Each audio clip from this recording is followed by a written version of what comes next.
So this is the view out to my spot. This is from my desk where you always find me when I'm zooming. And we'll open the door. And this is a nice little spot just outside the door. And it's great for chucking my house plants out to toughen them up for the summer. You'll of course notice Seriopegia woodii or string of hearts. This is an aloe, which I'm really looking forward to this year, called African Sunrise. I've been nurturing it and it's been growing considerably, and you need to keep them tight in the pot if they're going to flower. So I'm really hoping that they'll do their thing this year, because really sort of vibrant yellow-orange flowers. Not unlike this Corylopsis here.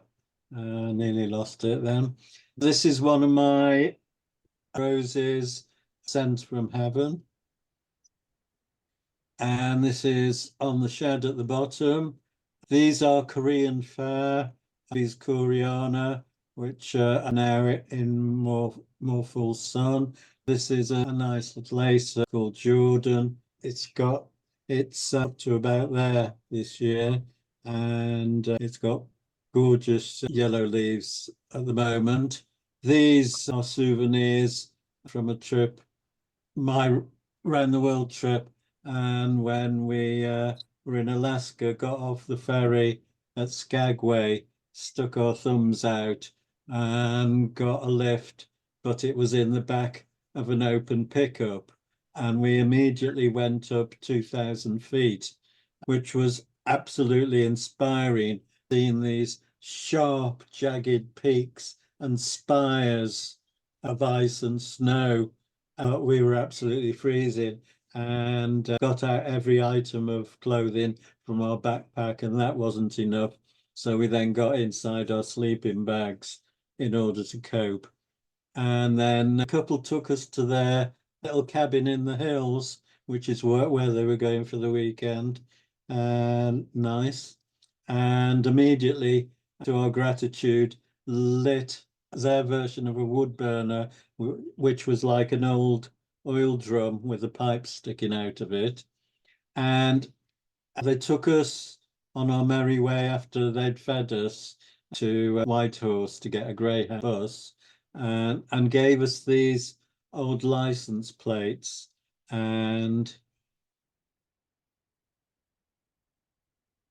each one is supposed to have a spot of gold in where the man is panning. Oops.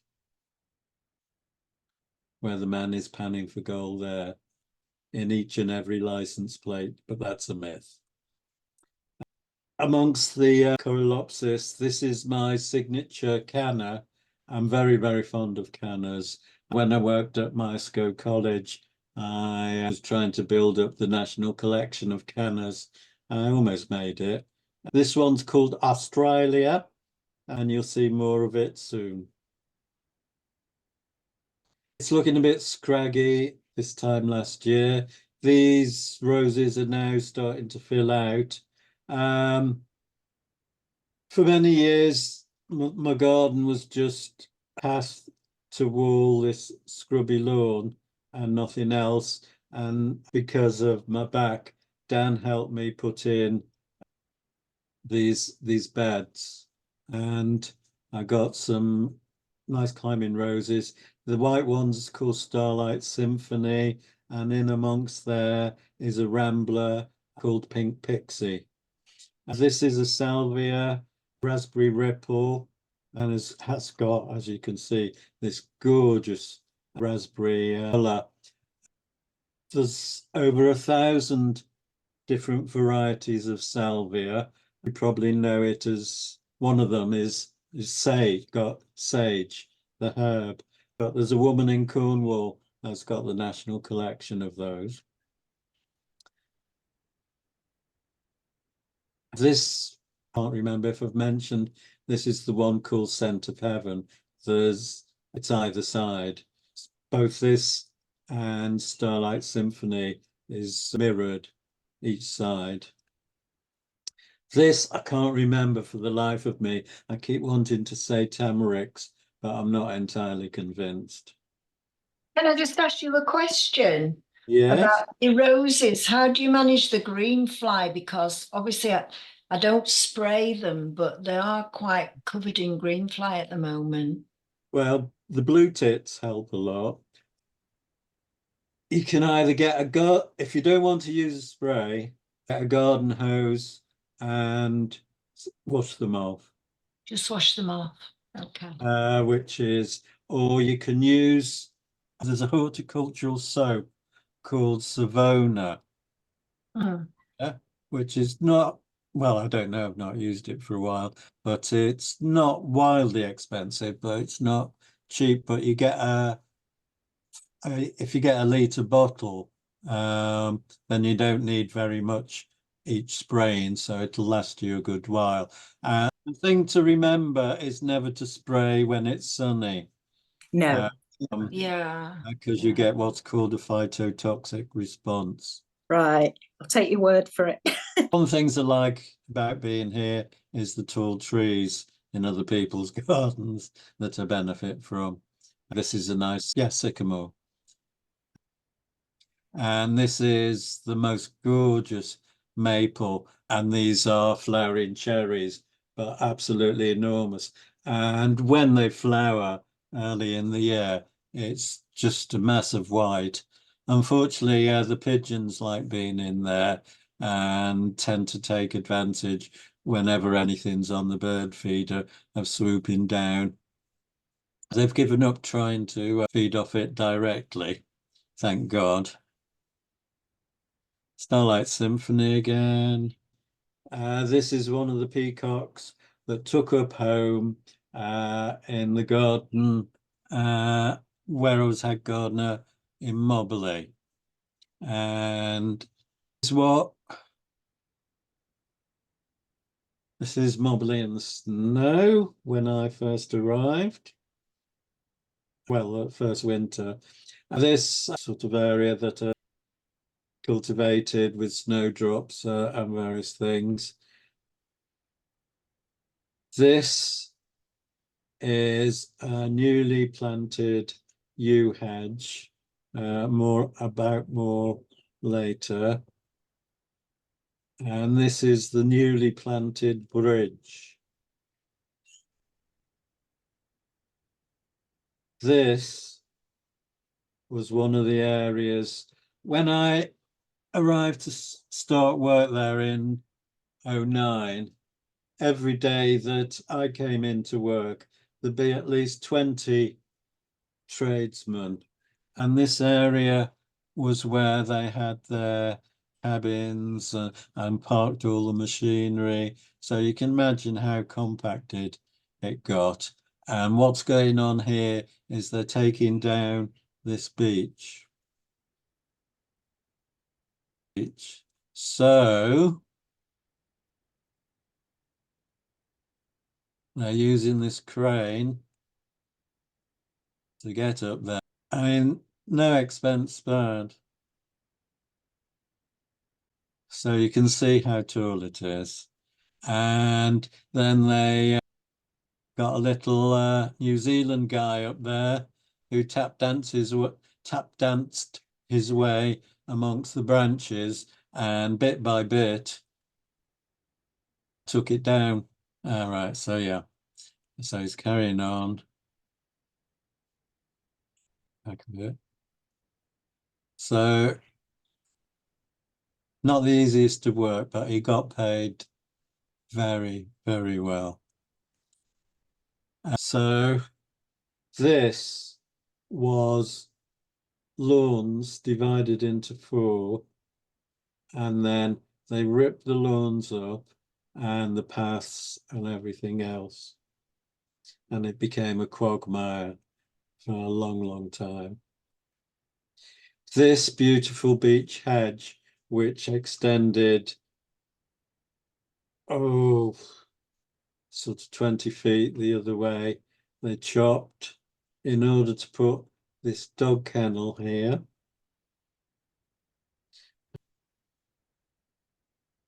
This is the cobbled way to what was called the front gate, and there are gates controlled by a key fob breaking down. This is one of the many yew hedges which had to be trimmed. Oh, what's the name of this one? This has beautifully scented white flowers in spring, and I can't remember at the moment, I'm sorry. So here we have the nascent wildflower meadow, and each year, because the owner insisted that he didn't want a proper wildflower meadow, he just wanted flowers. So every year, first few years, we did it with just a machine that you walk behind. So we used to hand plow it, and then sow the seeds, hope they come up, and then trim it and gather the trimmings, burn them, plow again, and hand sow, and hope that A, the birds didn't get them, and B, that the weather was kind. Sometimes it peed down and it was a quagmire, other times it didn't, and they dried. It was about £1,000 worth of seed each and every time, even though I negotiated the price down by the nice little man from the wholesale seed company, who was very helpful. Back at the front gate. And this is the start of the herbaceous garden, and this is the parterre. This thing was created by the builders to be a sort of shelter, but where they put this sort of stone, weighs a ton table, and with matching chairs to sit round, which all looked very nice, but you couldn't shift the chairs. Yeah, you get a feeling. This is the huge table. It's a lime tree, which we take down by about a third each year, if you're interested. So this is kind of what I came to. Just to have something in, some lavender in the first year. This is bridge, newly in position. Again, needed a huge crane to do that. Are you still with me? Yeah. It's really interesting, yes. It is. I mean, it's a different type of gardening. It's big scale. Now, this is one side, more yew hedging, of which when I inherited it wasn't in the best of nick in places, somewhere along there. This yew is one side of the maze. This is the other side of the old farm buildings, which are being converted, and this is also being converted into a granny flat for his mother. So this up here is going to be the office, and down here the conference room. Here is going to be the swimming pool with a flat attached.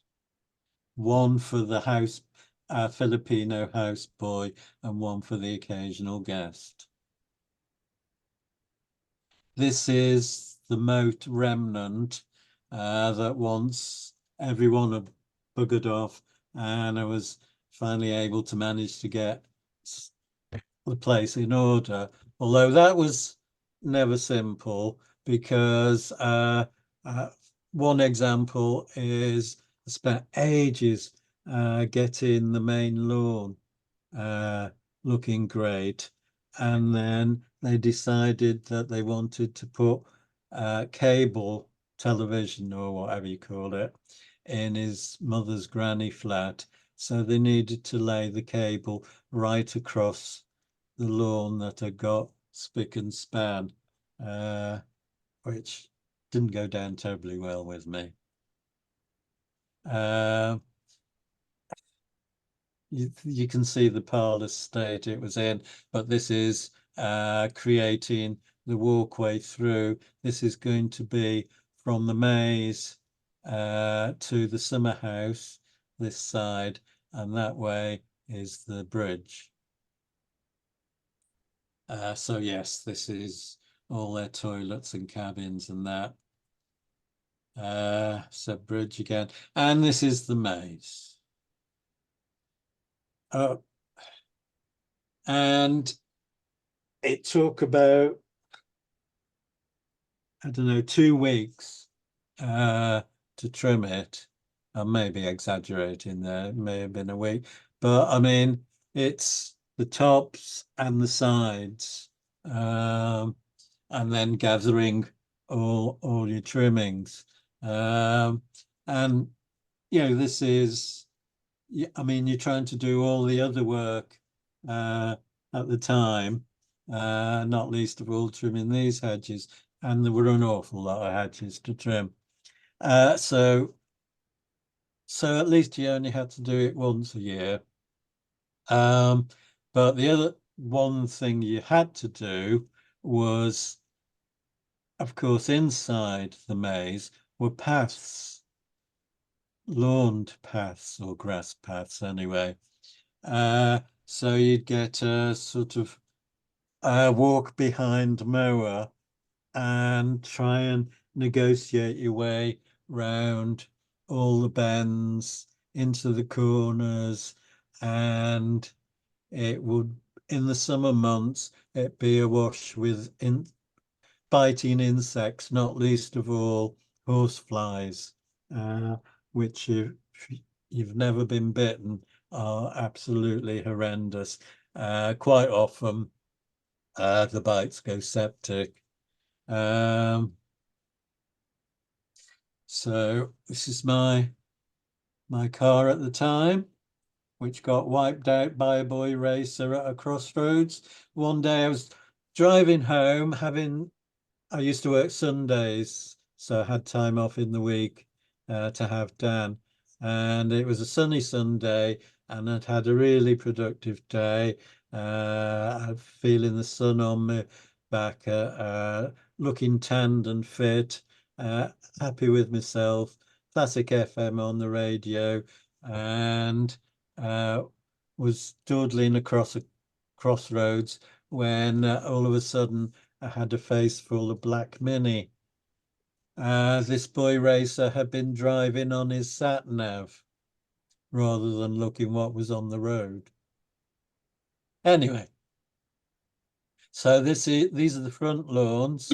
There's another one the other side, surrounded by hydrangeas and Cocosmia lucifer, the very red one. Is that one?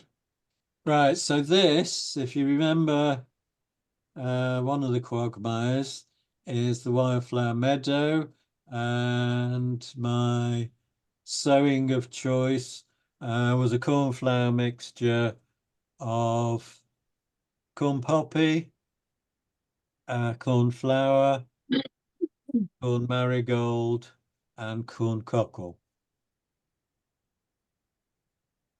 and whatever else landed in there.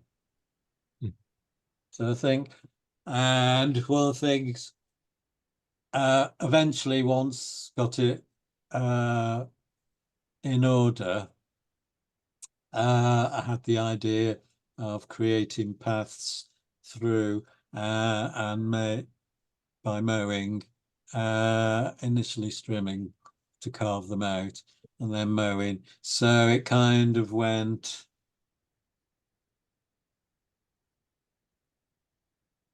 and then back again. It does go out to the side here as well. which again, it was Horsefly City in the summer. And it was, you do all the other mowing first, and then you'd sort of take a big sigh and just go for it on this. Mowing the property took one person 2.5, 3 days, and that's 8-hour days. But it does look pretty. Hello?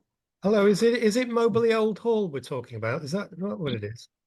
Mobberley, yeah. Mobberley, it's the Old Hall, right? Who owns it nowadays? Is it just privately owned? I can't, yes, it is. That's stunning. Honestly, Nell, that's beautiful. I love that. Subsequently, down here, I suggested we have an avenue of, in the end, decided on prunus with copper-coloured bark and gorgeous white flowers in spring and vibrant red fruits later in the year. And there was much, he was always on at me. I arrived and he said, organised by machinery. So I went around getting quotes, and then I told him which one I preferred and why and everything. Oh, well, can't you get it cheaper? I said, well, no, it's a really good offer and he's doing me some deals. Well, can you just get it maybe 5%? And he was always like that. And also when I first worked there, I asked about recycling, and it was like the earth had frozen over, and yeah, so I didn't pursue things like that, and I've forgotten what I started saying. But yes. Got lots of questions, Nell, but there's very few minutes left. You have wildflowers growing. Do you have to dig in? Do you have to cultivate and dig the whole lot in? They don't come annually. Oh, yeah, I mean, that's the whole point. A wildflower meadow is one where it self-seeds. You may have to add 10, 20% additional seed each year, but the rest of it, if you mow at the right times, or trim or cut down, or whatever it is. I mean, you can have a window box wildflower meadow right up to what you saw there and more, or a little strip in your garden. But it's a case of waiting until the seeds have dropped before you mow, cut, whatever. Okay, well, I've tried a little bit. I've thrown a lot of wildflower seeds into the garden, but I don't think they've worked, whether it's because there's too much moss or whatever. The mistake most people make is they'll try to grow wildflowers on cultivated, fertilized soil, and they grow on crap. No, absolutely minimum fertilizer feed at all. All right. As scraggier the better. Okay. Well, I mistreat the lawn on purpose, because I think the small birds are living in it, and the bees and everything are. Well, they'll be getting your seed then. Okay. We're in the last minute, by the way, but Okay. that was fabulous. Now I really enjoyed that. I Yeah, enjoyed that. great. More, please. Definitely, Okay, definitely. well, there is a lot more. Yeah. Yeah, Okay. Part I two to love follow. Oh, stop share. Is that what I do? Yeah. That was really interesting. It was. I've got a little area of my lawn where we sort of leave it, and there were some bulbs in it, and sort of wild bluebells are coming up in it, but I don't know whether to leave it alone all year and just see what happens. I would. Mm. Yeah. They'll just increase. The